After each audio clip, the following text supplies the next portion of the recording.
이건 혁명이에요, 혁명. 여기 프랑스의 한 연구소에서 아우성이 들리고 있습니다. 그들은 매번 증가되는 숫자들을 보며 이 사태를 어떻게 대처해야 할지 머리를 맞대고 논의를 하고 있습니다. 도대체 이 숫자들이 무엇이길래 이토록 놀라고 있는 걸까요? 오늘의 사연 시작합니다. 안녕하세요. 저는 프랑스 국립동양언어문화연구소의 한국 교육 콘텐츠 기획자 마리 뒤퐁입니다. 저는 오르세 미술관의 학예연구원이었던 어머니 덕분에 어린 시절부터 자연스럽게 동양 문화, 특히 일본 문화를 접하며 자랐습니다. 어머니는 모네, 고흐와 같은 인상파 화가들에게 큰 영향을 준 우키요의 목판화를 연구하셨는데 저는 어머니를 따라 미술관과 전시회를 다니면서 일본의 예술과 문화에 매료되었고 그것이 제가 이 연구소에서 일하게 된 계기가 되었죠. 처음 연구소에 입사했을 때 저는 정말 가슴이 떨렸습니다. 제가 그토록 좋아하던 일본 문화를 직접 연구하고 교육용 콘텐츠를 만들 수 있다니. 매일 아침 출근길이 행복했죠. 특히 우리 팀에 일본인 연구원이 있다는 사실이 저를 더욱 설레게 했습니다. 하지만 시간이 지날수록 그 설렘은 실망으로 바뀌어 갔습니다. 일본인 동료 유키코는 겉으로는 친절하고 공손했지만 실제로는 매우 이기적이었거든요. 다른 동료들의 의견은 무시한 채 자신의 생각만 고집했고 팀 회의에서도 겉으로는 공손하게 고개를 숙이면서도 결국 자기 방식대로만 일을 처리했습니다. 제가 가장 충격을 받은 건 프랑스 학생들을 위한 일본 문화 교재를 만들 때였습니다. 유키코는 자신들의 역사적 잘못은 모두 숨기고 마치 일본이 가장 완벽한 나라인 것처럼 미화하기만 했죠. 제가 객관적인 시각을 제안하면 당신은 일본 문화를 이해하지 못한다며 무시했습니다. 어머니가 그토록 사랑하셨던 우키요의 작품들. 그 속에 담긴 일본의 간결함과 풍부한 색채의 아름다움을 믿었던 제 마음이 조금씩 식어갔습니다. 일본 문화에 대한 제 열정도 시들해졌죠. 마치 오랫동안 간직해온 아름다운 도자기가 깨져버린 것 같았습니다. 그러던 어느 날 연구소 게시판에서 한 공고를 발견했습니다. 한국 교육 콘텐츠 개발팀 연구원 긴급 모집. 평소 같았으면 그냥 지나쳤을 공고였습니다. 하지만 그때는 달랐어요. 일본 문화에 대한 실망감으로 가득 찬 저에게 이 공고는 마치 한 줄기 빛처럼 느껴졌습니다. 특히 눈에 띈 것은 한국에 대한 전문 지식이 없어도 지원 가능이라는 문구였습니다. 보통 우리 연구소에서 부서 이동을 할 때는 해당 분야의 전문 지식이 필수입니다. 중국어 팀에 가려면 중국어를 할 줄 알아야 하고 아랍어 팀으로 가려면 아랍어를 구사할 수 있어야 하죠. 그런데 이번은 달랐습니다. 한국 교육팀이 그토록 급하게 인원을 뽑는 이유가 궁금해졌습니다. 실제로 저는 최근 들어 연구소에서 일어나는 변화들을 목격하고 있었습니다. 한국 학과의 입학 경쟁률이 치솟더니 2018년에는 8대1을 돌파했습니다. 지원자가 너무 많아져서 파리시 교육청이 정원을 150명에서 200명으로 늘렸을 정도죠. 더욱 놀라운 건 이번 학기. 한국 문화의 이해 강의는 수강 신청 시작 10초 만에 마감됐다는 소식이 파다했습니다. 또한 우리 연구소의 도서관에서도 한류의 열풍을 숫자로 확인할 수 있었죠. 한국어 교재와 한국 관련 서적이 가장 많이 대출되는 책이 된 겁니다. 매년 새로 구매하는 도서 목록에서도 한국 관련 서적이 절반을 차지하게 됐죠. 프랑스의 전통 있는 동양학 연구기관인 우리 연구소에서 이런 현상은 매우 이례적인 일이었습니다. 230년 역사상 처음 있는 일이라고 하더군요. 이런 한류 열풍은 비단 우리 연구소뿐만이 아니었습니다. 리옹에 살고 있는 제 조카 아멜리만 해도 그렇죠. 평소엔 연락 한 번 없던 아이가 얼마 전 갑자기 전화를 걸어왔습니다. BTS 멤버 진이 파리 올림픽 성화 봉송을 한다면서 그날 하루만 제 집에서 재워달라는 거였죠. 아멜리 같은 10대들은 한국이 마치 새로운 문화의 성지라도 되는 것처럼 여기고 있었습니다. 하지만 모두가 이런 변화를 반기는 건 아니었어요. 패션쇼 연출 기획자로 일하는 제 친구 소피는 한국 스타들 때문에 매번 골치가 아프다며 투덜거렸죠. 파리 패션위크 때마다 한국 연예인들이 브랜드 앰버서더로 오면 행사장이 아수라장이 된다는 겁니다. 말도 안 돼. 파리가 패션의 중심이잖아. 우리에겐 수백 년의 역사와 전통이 있는데 하필이면 왜 한국 인플루언서들만에게 열광하는 거야? 이건 파리의 명예를 훼손하는 일이라고. 소피의 이런 불만이 무색하게도 명품 브랜드들은 앞다투어 한국 스타들을 영입하고 있었습니다. 디올, 루이비통, 헤르메스. 파리의 자존심이라 할 수 있는 브랜드들이 모두 한국인들을 앞세우고 있었죠. 이런 변화의 물결을 보면서 저는 깊은 고민에 빠졌습니다. 이게 내 인생의 전환점이 될 수도 있지 않을까 하고요. 고민 끝에 저는 한국 교육 콘텐츠 개발팀에 지원했고 운 좋게도 합격했습니다. 제가 팀에 들어간 순간 왜 그토록 급하게 인원을 뽑았는지 알 수 있었어요. 말이 당신이 와서 정말 다행이에요. 우리 지금 비상 상황이거든요. 팀장님이 저를 반갑게 맞이하며 현재 상황을 설명해 주었습니다. 프랑스 전역에서 한국어를 배우는 학생 수가 폭발적으로 증가하면서 한국어 교육 시장의 경쟁이 치열해졌다고 합니다. 2018년만 해도 한국어를 배우는 중고등학생이 631명이었는데 2023년에는 그 숫자가 1,800명으로 폭증했다고 해요. 5년 만에 3배나 늘어난 거죠. 문제가 더욱더 심각한 건 팀장님의 낯빛이 조금 어두워졌고 작은 한숨까지 내쉬면서 이야기를 이어갔습니다. 이제는 우리 연구소만 한국어를 가르치는 게 아니에요. 사설 학원들도 우후죽순 생기고 있고 다른 프랑스 파리의 유수 대학교들도 한국어 과정을 개설하고 있어요. 우리가 살아남으려면 더 좋은 교재가 필요해요. 현대적이고 실용적이면서도 우리 연구소만의 전문성과 깊이가 담긴 교재를. 팀장님의 말씀대로였습니다. 요즘 학생들은 한국 드라마를 보면서 자연스럽게 한국어를 접하고 있었고 K-팝 가사도 거의 다 외우고 있었어요. 경쟁에서 이기려면 이런 학생들의 눈높이에 맞는 새로운 교재가 필요했죠. 그래서 우리는 혁신적인 교재가 필요해요. 단순한 언어 교육이 아니라 한국의 문화와 정신을 담은 현대적이면서도 깊이 있는 교재를 만들어야 합니다. 팀장님의 말씀을 들으며 저는 생각했습니다. 이게 바로 내가 찾던 일이구나 하고요. 일본 팀에서 느꼈던 답답함과는 전혀 다른 신선한 도전이 제 앞에 놓여 있었습니다. 얼마 지나지 않아 저는 첫 임무를 받게 됐습니다. 한국으로 출장을 가야 할 것 같아요. 팀장님의 말씀이었습니다. 한국의 출판사들과 직접 만나 이야기를 나누다 보면 우리가 만들 교재의 방향을 잡는데 도움이 될 거라고 하셨죠. 다른 직원들은 모두 바빠서 한국에 갈 수 없다고 했습니다. 저 혼자 한국에 출장을 가려고 준비하고 있었는데 갑자기 예상치 못한 동행이 생겼습니다. 피에르 르페브르라는 직원이 팀장님을 설득해서 결국 허락을 받아낸 거죠. 솔직히 좀 불편했어요. 아직 팀원들과 친분도 없는데 낯선 나라의 남자 직원과 단둘이 가야 한다니. 하지만 곧 그건 기우였다는 걸 알게 됐죠. 인천행 비행기 안에서였습니다. 피에르가 자기 태블릿을 제게 보여주며 신이 나서 이야기를 하기 시작했어요. 마리씨 이거 봤어요? 작년 12월 1일 샹젤리제 거리에서 있었던 오징어 게임 행사요. 태블릿 화면에는 녹색 트레이닝복을 입은 수많은 사람들이 거대한 영희 인형 앞에서 게임을 하는 모습이 보였습니다. 저도 거기 있었어요.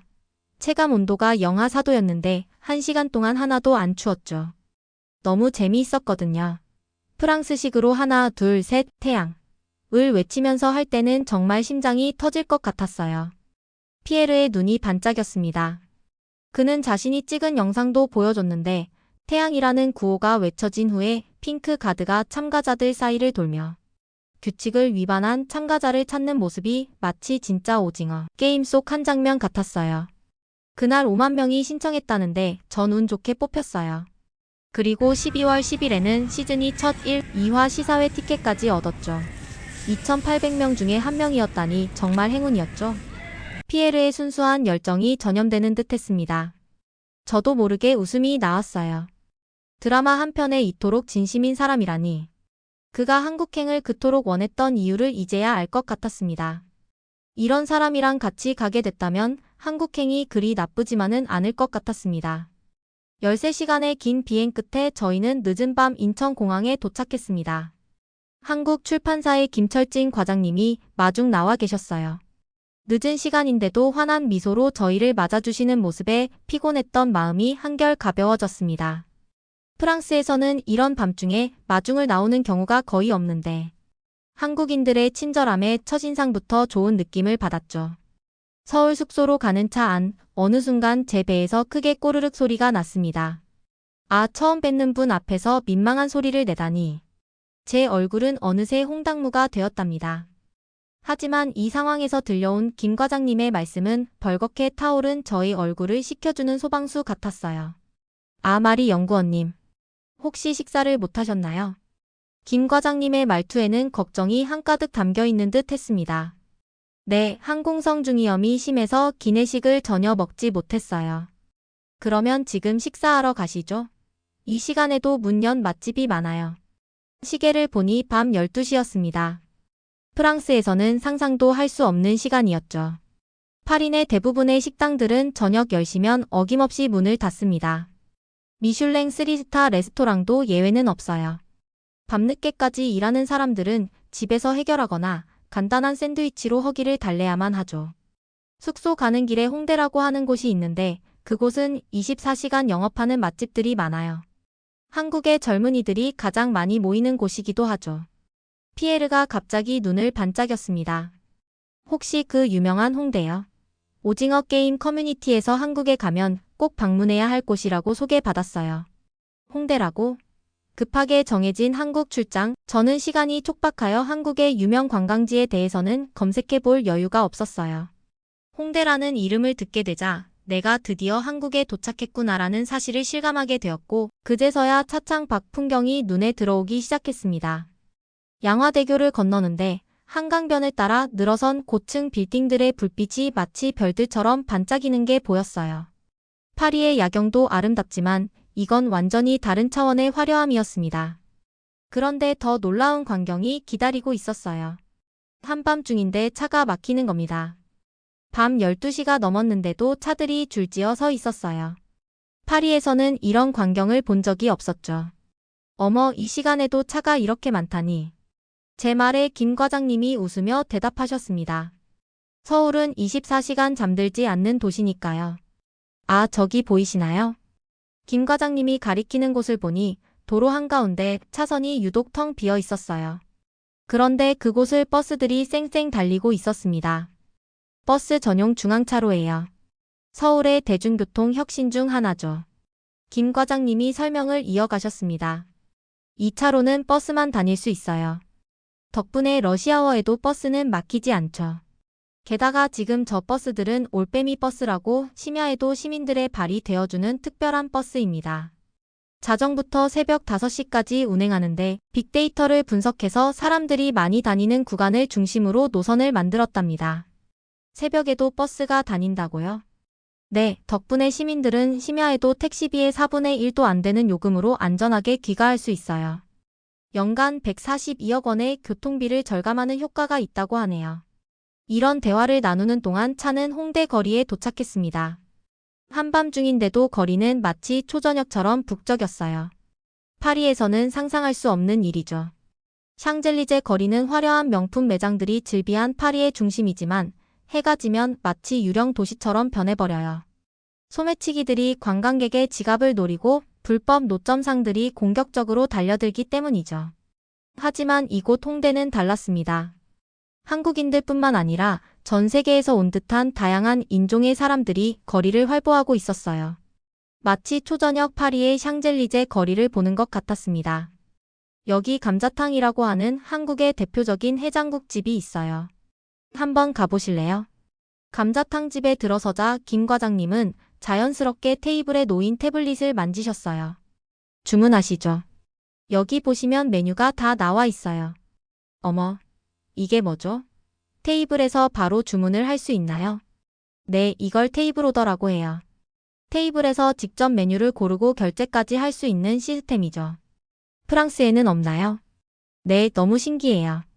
저는 깜짝 놀라 웃음을 터뜨렸습니다. 프랑스의 유명 레스토랑들이 떠올랐거든요.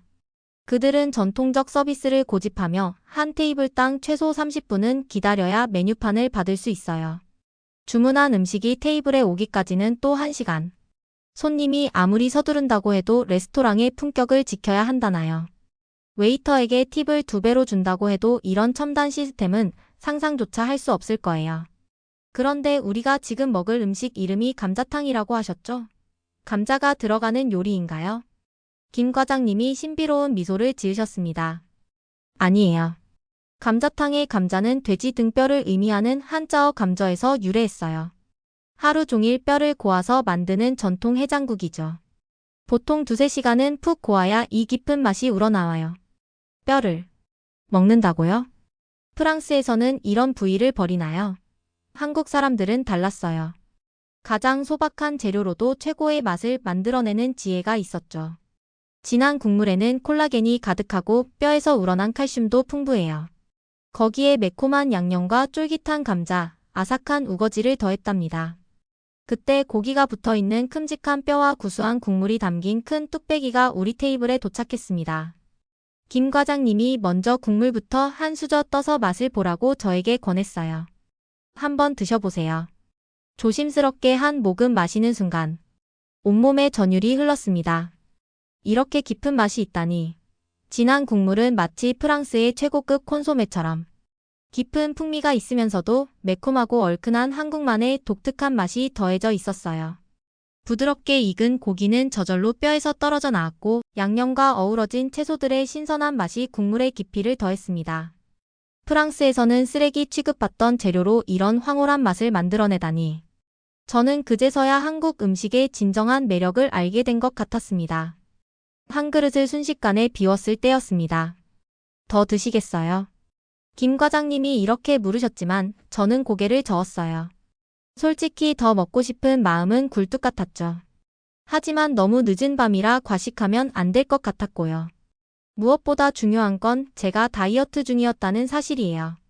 올해 안에 10kg을 빼는 게 목표인데 순간 감자탕의 진한 국물 맛에 그 사실을 까맣게 잊어버렸네요. 다음 날 아침 우리는 서울의 한 초등학교를 찾았습니다. 오늘은 4학년 국어 수업을 참관하실 건데요. 이곳 선생님들은 AI 기반 프로그램을 활용해 수업 자료를 만들고 계세요. 김 과장님의 설명을 들으며 교실에 들어섰는데 제 눈앞에 펼쳐진 광경은 무척 인상적이었습니다. 선생님께서는 AI 프로그램으로 제작한 맞춤형 학습 자료를 활용해 수업을 진행하고 계셨어요. 전자칠판에는 학생들의 수준에 맞춘 다양한 예문과 문제들이 떠 있었고 아이들은 그것을 보며 열심히 수업에 참여했습니다. 선생님, 질문이 있어요. 학생들은 저마다 손을 번쩍 들고 선생님이라는 호칭을 꼭 붙여가며 열성적으로 수업에 참여했어요. 더구나 모두가 자신의 생각을 친구들과 나누고 싶어 안달이 난 것처럼 보였습니다. 수업이 끝난 후 김 과장님이 저희에게 흥미로운 이야기를 들려주셨습니다. 내년부터 한국의 교육 현장이 더욱 스마트해질 거예요. 한국 교육부가 2025년부터 AI 기반 디지털 교과서를 도입하거든요. 디지털 교과서라고요? 네, AI가 학생 개개인의 학습 데이터를 분석해서 맞춤형 학습을 제공하는 거죠. 느린 학습자에게는 보충학습을, 빠른 학습자에게는 심화학습을 제공할 수 있어요. 2025년부터 수학, 영어부터 시작해서 2028년까지 전 과목으로 확대할 예정이에요. 피에르가 감탄했습니다. 역시 IT 강국이네요. 프랑스에서는 상상도 못할 일이에요. 방금 전 참관한 수업에서 보았던 AI 학습 자료들이 떠올랐어요. 이미 이렇게 발전된 수업을 하고 있는데 앞으로 더욱 혁신적으로 변할 거라니. 프랑스의 교육계에도 이런 변화가 필요하다는 생각이 들었습니다. 점심시간이 되자 김 과장님이 제안하셨습니다. 이왕 학교에 오신 거 학교 급식을 드셔보는 건 어떠세요? 저는 곧 바로 대답을 할 수가 없었습니다. 프랑스 학교 급식의 기억이 좋지 않았거든요. 메인 요리 하나의 샐러드나 빵 정도가 전부였고 맛도 기억하기 싫을 정도였죠. 제가 어물쩍거리는 사이에 피에르가 먼저 대답했습니다.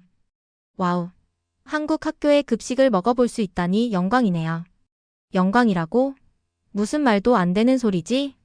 피에르는 김 과장님께 빨리 급식실에 가보고 싶다고 재촉했고 어쩔 수 없이 저도 급식실로 향할 수밖에 없었습니다. 그런데 식판을 받아든 순간 저는 놀라지 않을 수 없었습니다.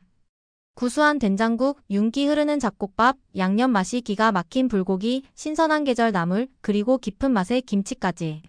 이게 정말 학교 급식이라고요? 한국에서는 모든 학교의 급식을 영양사가 직접 식단을 구성하고 전문 조리사가 조리해요.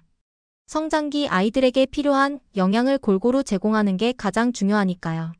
한 숟가락을 떴는데 이건 정말 프랑스의 일반 레스토랑보다 맛있었습니다. 더구나 이 모든 게 무료라니. 프랑스에서는 상상도 할 수 없는 일이었죠.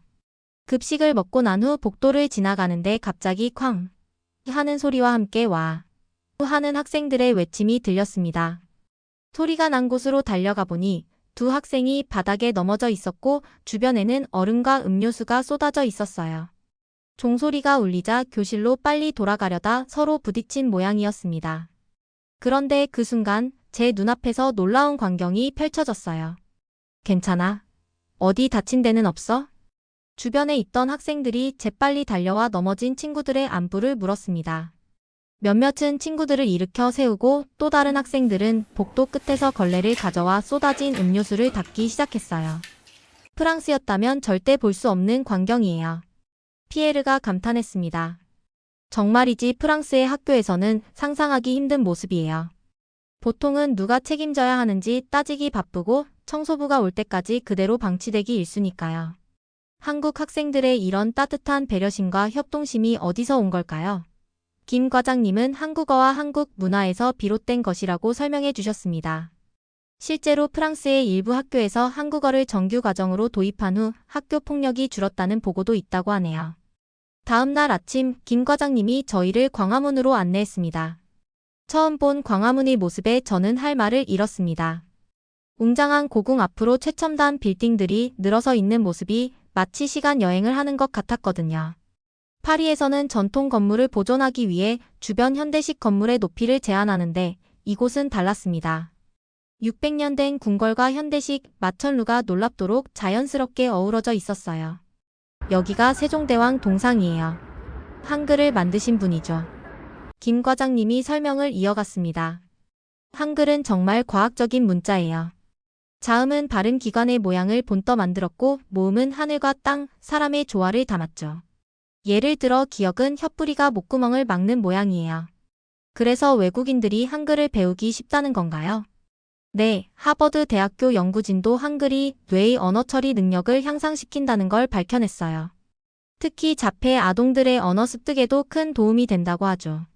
한글 박물관에 가보시면 한글 교육 컨텐츠를 만드실 때 더 많은 도움이 되실 텐데. 아쉽게도 지금은 새 단장을 위해 휴관 중이에요. 2025년 10월에 재개관한다니 나중에 또 한국에 방문을 하시게 되면 그때는 꼭 가보셨으면 좋겠어요. 경복궁으로 발걸음을 옮기며 저는 생각했습니다. 서울은 마치 살아있는 역사책 같았어요. 현대적인 도시 속에 전통이 살아 숨쉬고 있었죠. 파리가 과거의 영광에 머물러 있다면 서울은 전통을 바탕으로 끊임없이 진화하고 있었습니다. 주말이 되자 피에르는 오징어 촬영지인 인천 월미도로 떠났고 저는 정독도서관을 방문하기로 했습니다. 1938년에 지어진 이 도서관 건물은 과거 경기고등학교였다고 해요. 지금은 국가등록문화재 제2호로 지정될 만큼 역사적 가치를 인정받고 있다고 합니다. 도서관 내 책을 자유롭게 열람할 수 있는 문헌정보실이 있다는 건 알았지만 외국인인 제가 그냥 들어가도 되는지 걱정되더군요. 교육 콘텐츠 기획자로서 한국의 도서들이 너무나 보고 싶었건만 문 앞에서 망설이고 있을 수밖에 없었습니다. 도와드릴까요? 그때 유창한 영어로 말을 건네는 남자를 보는 순간 제 심장이 멈춘 것 같았습니다. 키가 크고 향기로운 미남 장진호 씨였죠. 혹시 도서관 구경하러 오셨나요? 편안하게 둘러보셔도 돼요. 진호 씨의 안내로 문헌정보실에 들어섰는데 특이한 광경이 눈에 띄었습니다. 사람들이 책을 대출하는데 사서 선생님을 거치지 않고 어떤 기계 앞에서 직접 처리하고 있었거든요. 아, 저건 무인 대출기예요. 도서관 회원증만 있으면 누구나 스스로 책을 대출할 수 있어요. 반납도 마찬가지고요. 진호 씨가 친절하게 설명해 주었습니다. 책 반납을 위해 들렀다던 그는 저를 위해 도서관 구석구석을 안내해 주었어요. 저기 점심 같이 하실래요? 이 근처에 맛있는 한국 식당들이 많이 있는데. 진호 씨의 갑작스러운 제안에 저는 잠시 망설였지만 이내 고개를 끄덕였습니다. 한국에 대해 더 많이 알고 싶었거든요. 북촌에 도착하자 진호 씨가 한옥마을의 매력을 상세히 설명해 줬습니다. 이곳은 조선시대 양반들이 살던 동네예요. 지금도 900여 채의 한옥이 보존되어 있죠. 보세요. 기와 지붕의 곡선이 얼마나 아름다운가요. 경사진 골목길을 오르는데 진호 씨가 살며시 손을 내밀었습니다. 잠시 망설였지만 그의 손을 잡는 순간 이상한 떨림이 느껴졌어요. 계단이 미끄러울 수 있어요. 조심하세요. 그의 목소리에는 따뜻함이 묻어 있었습니다. 좁은 골목을 걸으며 이야기를 나누다 보니 진호 씨가 건축학도라는 걸 알게 됐어요. 한옥은 과학적으로 설계된 건축물이에요. 여름에는 시원하고 겨울에는 따뜻하죠. 대청마루를 통해 자연 환기가 되고 구들장 아래로 온도를 깔아 난방도 해결했습니다. 그의 설명을 들으며 한국의 전통 건축에 담긴 지혜에 감탄하지 않을 수 없었습니다. 언덕 위에 도착하자 서울의 전경이 한눈에 들어왔습니다. 해가 막 기울기 시작하고 있었고 붉은 노을이 한옥의 기와 지붕 위로 내려앉았어요. 고즈넉한 한옥들 사이로 현대식 빌딩들이 솟아있는 모습이 마치 시간 여행을 하는 것 같았습니다. 저기 보이는 게 경복궁이에요. 그리고 저쪽이 남산타워고요. 문득 파리의 몽마르트 언덕이 떠올랐어요. 그곳도 도시 전경으로 유명하지만 소매치기와 강매 상인들 때문에 제대로 된 감상을 할 수가 없었거든요. 하지만 이곳은 달랐습니다. 평화로운 분위기 속에서 마음껏 서울의 아름다움을 즐길 수 있었죠. 노을이 더욱 짙어질 무렵 진호 씨가 조심스럽게 말을 꺼냈습니다. 내일도 시간 되시면 같이 서울 구경하실래요? 덕수궁 돌담길이 참 예쁜데. 그렇게 시작된 우리의 만남은 제 한국 방문을 완전히 다른 것으로 만들어버렸습니다. 퇴근 후마다 서울의 곳곳을 함께 걸으며 저는 한국이라는 나라가 가진 매력에 점점 더 깊이 빠져들었어요. 한국에서의 열흘은 제게 깊은 깨달음을 주었습니다. 학교에서 본 학생들의 배려심, 첨단 기술로 무장한 교육 시스템, 모든 학생에게 차별 없이 제공되는 무상급식까지. 이 모든 것들이 프랑스 교육이 나아가야 할 방향을 보여주는 것 같았어요. 한국어가 프랑스의 젊은이들 사이에서 인기를 끄는 것은 결코 우연이 아니었습니다. 이 나라의 문화에는 우리가 잃어버린 무언가, 현대 사회에 꼭 필요한 가치가 숨어 있었던 거죠. 어젯밤 한강변을 걷다가 진호가 불쑥 물었습니다. 파리에 있는 건축사무소에 이력서를 넣어볼까 하는데 어떻게 생각하세요? 그의 말에 저는 잠시 숨을 멈췄습니다. 이제 곧 프랑스로 돌아가 새로운 한국어 교재를 만들어야 하는데 그 여정에 진호가 함께할 수 있다는 생각에 가슴이 설렜습니다. 전통과 현대가 조화를 이루며 편리함과 인간미가 공존하는 이곳에서 시작된 우리의 인연이 파리에서도 계속될 수 있다는 희망. 그것이야말로 제가 한국에서 받은 가장 특별한 선물이 아닐까요? 오늘의 사연을 통해 감동, 공감, 사랑을 느끼셨다면 구독과 좋아요, 알림 설정을 잊지 말아주세요. 감동과 사랑 그리고 공감을 느낄 수 있는 채널 감사공이었습니다. 감사합니다.